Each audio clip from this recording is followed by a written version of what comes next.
Cordial saludo, compañero. Mi nombre es Jairo de Jesús Nieves Rico.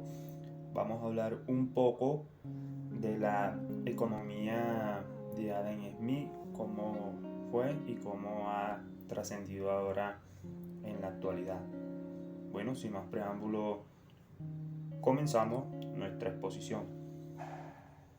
Bueno, Smith fue un economista y filósofo británico que nació en junio de 1723. Smith fue uno de los mayores exponentes de la economía y de la filosofía clásica, una filosofía de la economía moderna que se vio influenciado por John Locke y Jean Jacques. Algunos de sus aportes más importantes fueron el reconocer la división del trabajo en actividades especializadas con la finalidad de disminuir costos. Ahora más adelante vamos a hablar un poco de eso. Además de clasificar claramente dos tipos de valor, el de uso del cambio y el de visualizar en el futuro a mediano plazo la aparición de conflictos entre propietarios de las fábricas y los obreros. O sea que había un conflicto entre el obrero del día a día y el dueño de la fábrica. Estos obreros que eran mal pagados también se hacía como una base para un crecimiento económico a una acumulación del capital. También se hacía un reconocimiento de la competencia en el mercado y cómo mejorar para la distribución de recursos. Bueno, ahora toquemos el tema de cómo podemos comparar la economía de Smith con la actualidad. Les voy a poner un caso concreto, un ejemplo particular.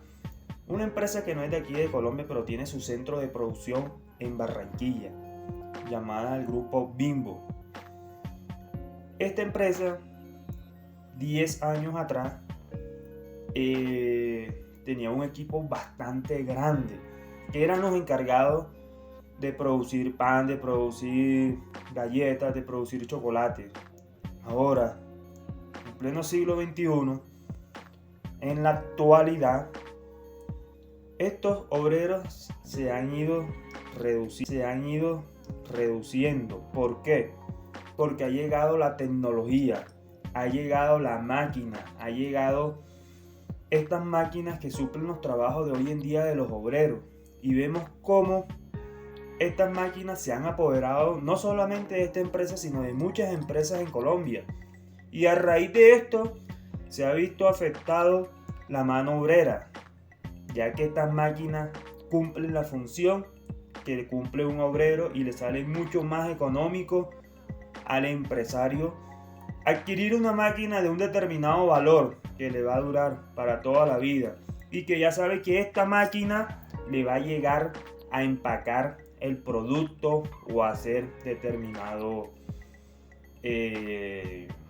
producto también. Hoy en día también podemos ver que ahí en todas las empresas podemos observar que hay obreros mal pagados, personas trabajando más de 8 horas y no son reconocidos sus labores. Entonces, de aquí podemos comparar cómo la economía de Smith se ha trascendido a la actualidad del día de hoy. Bueno, muchas gracias. Le damos paso a nuestro siguiente compañero. Buenos días, mi nombre es Rolando Monsalve y hoy vengo a hablarles un poco sobre Robert Malthus. Robert Malthus hizo grandes aportes sobre la teoría del comercio internacional, al igual que David Ricardo. Voy a hablarles un poco sobre ese equilibrio que existe entre la población y el comercio. Pero quiero darle una pequeña introducción sobre la vida de Malthus. Él vivió en su época, en el siglo XVIII y a inicios del siglo XIX, una gran transformación en su sociedad, en el cual afectó de manera positiva en sus ideas, ya teniendo un equilibrio sobre la sociedad y la producción de alimentos para el bienestar de la población. Él decía que el crecimiento de la población era más grande o más rápida que el suministro de la alimentación y que había que tener un control de la población, es decir, que los pobres se reproducían mucho.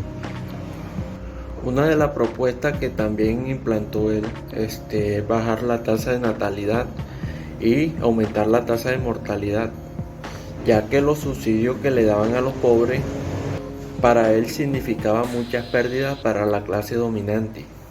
De cierta manera, Malthus culpaba a los pobres, bien igualmente en la economía, porque todos estos factores se pueden ver afectados, porque entre más crecía la población, el pueblo carecía de alimentos. Malthus estaba en contra de ayudar a los pobres, ya que ellos recibían unos subsidios por parte de la clase dominante y que muy prontamente iban a tener una crisis muy por decir, muy terrible. Sería muy terrible para las producciones de bienes y para el pago de los trabajos, porque se vería muy afectado con ese índice de crecimiento de la población y la mano de obra sería más barata. A lo largo de la historia también fue muy bueno darle derecho y libertades a los esclavos para así crear una sociedad con el fin de tener más desarrollos e implementar también producción y que ellos tengan los mismos beneficios que las demás personas, al igual para que ellos tengan y participen de la democracia. Aunque la esclavitud sea un buen organismo para tener una buena oferta. Buenos días, mi nombre es José Noguera, soy estudiante de la Universidad Sergio Arboleda de la Facultad de Derecho y en esta oportunidad vengo a hablarles sobre Carlos Marx. Marx fue un economista, filósofo, periodista y político comunista alemán de origen judío, nacido el 5 de mayo del año de 1818 en Treviso, Alemania, y es considerado como el padre de la economía y el socialismo científico. Cabe resaltar que fue el creador de una de las corrientes filosóficas más importantes conocida como el marxismo. El marxismo es una perspectiva teórica y un método de análisis socioeconómico de la realidad y la historia que considera las relaciones de las clases y el conflicto social utilizando una interpretación materialista del desarrollo histórico y que adopta una visión dialéctica de la transformación social y el análisis crítico del capitalismo.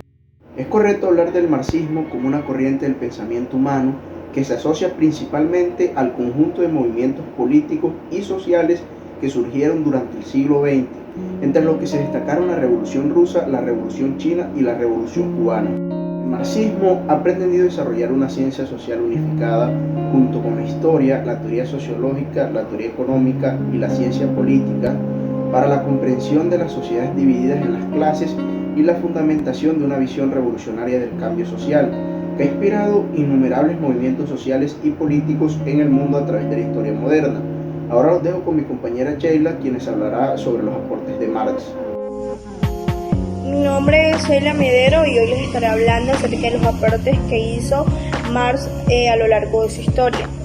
Empezaré hablando que Marx es considerado como el padre del socialismo científico. Sus teorías económicas y sociales forman una corriente de pensamiento la cual lleva su nombre, el marxismo. Marx fue un pensador de origen alemán. Aportes a la sociedad. El marxismo ha pretendido desarrollar una ciencia social unificada: historia, teoría sociológica, teoría económica, ciencia política y epistemología, para así la comprensión de las sociedades divididas en clases y la fundamentación de una visión revolucionaria del campo social que ha inspirado innumerables movimientos. Aportes a la economía. Marx aportó estudios suficientes relacionados con los modos de producción interpretados en el materialismo histórico. Aportó toda una teoría relacionada con la explotación del hombre con fines de acumulación de capital, cuya acumulación de riqueza es dada por la plusvalía. ¿Qué es el pensamiento marxista en sí? El marxismo es una filosofía de la sociedad que propone una interpretación del desarrollo de la historia desde coordenadas materialistas y dialécticas. No es fácil caracterizar al marxismo con precisión y quizás por ello ha sido no pocas veces caricaturizado. Desarrollar el socialismo científico, el comunismo moderno y el marxismo con Engels, también la teoría marxista de la alineación, sus contribuciones a la teoría del valor-trabajo, a la idea del plusvalor, a la teoría de la lucha de clase y a la concepción materialista de la historia. Materialismo histórico. El materialismo histórico es una corriente del pensamiento social que surgió en Europa en la primera mitad del IX siglo, bajo la conducción de Marx y Federico Engels, mediante la cual se explica el desarrollo de la humanidad a partir de los diferentes modos de producción que han existido. Muchas gracias. Mi nombre es Nicole Velázquez y a continuación les hablaré sobre los postulados, o por lo menos algunos de ellos, de Adam Smith y cómo estos afectan o no en nuestra actualidad. El primero afirma que la economía está regida por una mano invisible y que el Estado no debe intervenir en ella. Segunda, el equilibrio natural se consigue en la sociedad porque cada individuo, al buscar su propio beneficio, beneficia a alguien más. Tercera, defiende el laissez-faire, que significa defensa de la libre competencia. Cuarta, el aumento de la productividad de trabajo se debe a la división del mismo. Quinta, propone una teoría del valor de trabajo, habla del valor de uso, una utilidad de un bien y el valor de cambio, la capacidad de un bien para cambiarse por otro. Otro de estos postulados sería que él propone una teoría de la distribución en la que afirma que los salarios, las utilidades y la renta son la fuente de ingresos de las clases sociales y también las fuentes de valor de cambio, es decir, habla del costo de producción. La siguiente sería que él habla de un precio natural, suma de los precios naturales de sus partes, y de un precio de mercado determinado por la oferta y la demanda.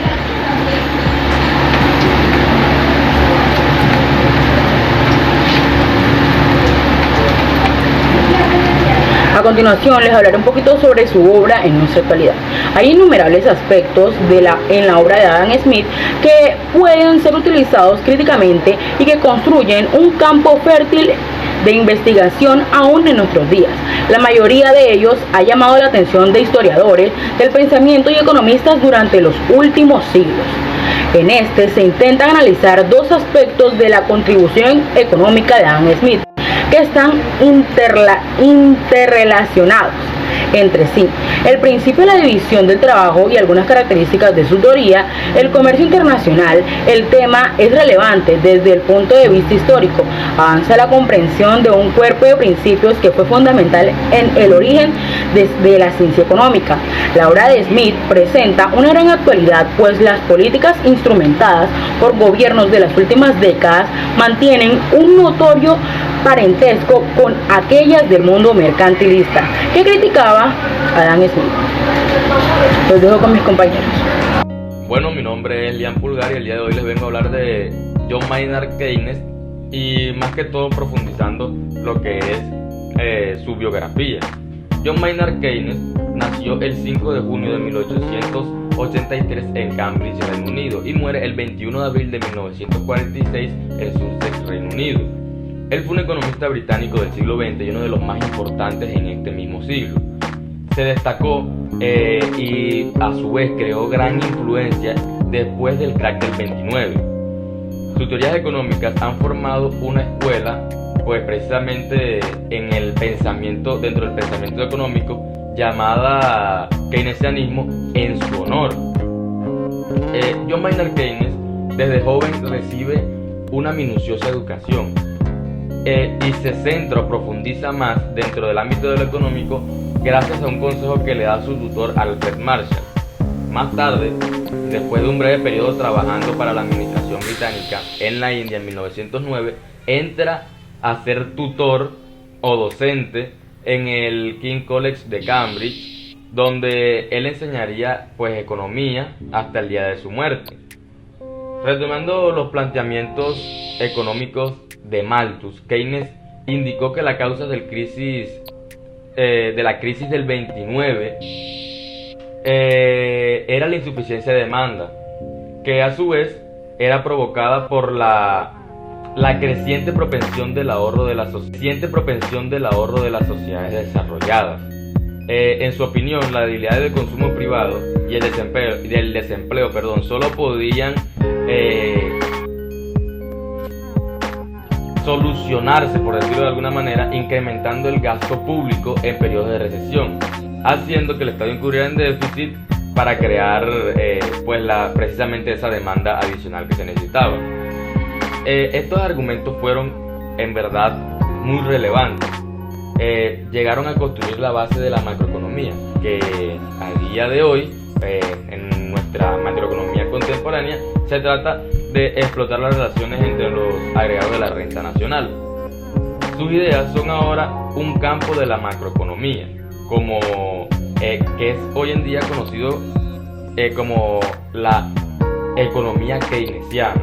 Además, lo que se conoce como la revolución keynesiana fue poco a poco penetrando en el mundo de lo académico, y una vez que se finalizó la Segunda Guerra Mundial, determinó las políticas económicas del mundo occidental por más de 3 décadas. Al final de su vida, Keynes ejerció una influencia directa sobre la política económica de su país. Ejerció como director del Banco de Inglaterra y el asesor del ministro del Tesoro.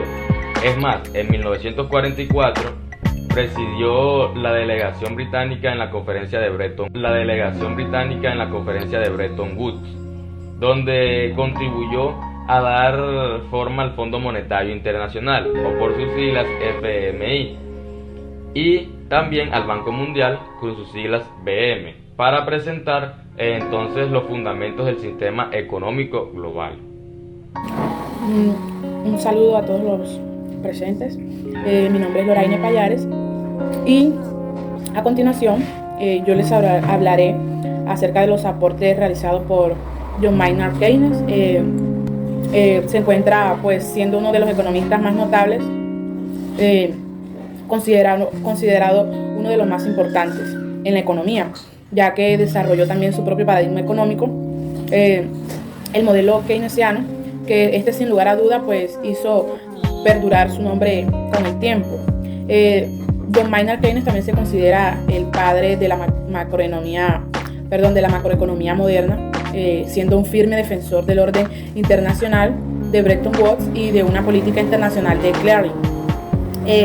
Entre todo esto podemos encontrar que las principales obras y los principales aportes de John Maynard Keynes fueron el Tratado sobre Probabilidad, ampliando la regla de Laplace, entre otras muchas, y aplicándola a problemas económicos reales, realizando importantes contribuciones a las estadísticas y a las matemáticas, bases fundamentales de la teoría económica. También encontramos el Tratado sobre la Reforma Monetaria, en el que mediante 2 volúmenes analizó los tipos de cambio flexible y su importancia como estabilizadores de los precios dentro de una economía local. Aquí pues en esta la curva de demanda que se ajusta a la oferta existente de la economía. Dentro de esto también podemos encontrar la teoría general del empleo, el interés y el dinero. Sin lugar a dudas, esta es una obra maestra, ya que él explica el devenir económico mundial en base a la demanda agregada, ya aquí realizando pues un sesudo análisis sobre el comportamiento de la economía mundial y a lo largo de la década de 1930, y fue lo más importante, destacado la importancia del Estado en la economía y sobre todo con su capacidad de generar riqueza en épocas áridas con un elevado desempleo, ya de manera que ésta puede dirigir la economía con la política fiscal, estimulando aquellos objetivos de política económica más interesantes. Con esta obra chocó contra los denominados economistas clásicos, con una teoría sobre el mercado de trabajo considerada de revolucionaria aún para su época. Además, también de esto analizó que el ahorro y la inversión de la economía se determinan pues, de forma independiente. También se adentró en el análisis de cómo pagar la guerra.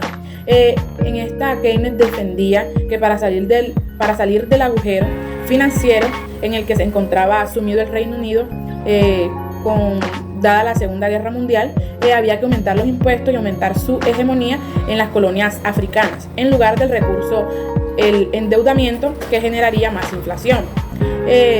Como conclusión tenemos que todavía hoy Keynes en la actualidad sigue siendo un economista muy actual, dando lugar a una reflexión que aún se ve en la actualidad, y hoy sigue haciéndonos reflexionar mucho sobre el ahorro y sobre la política económica.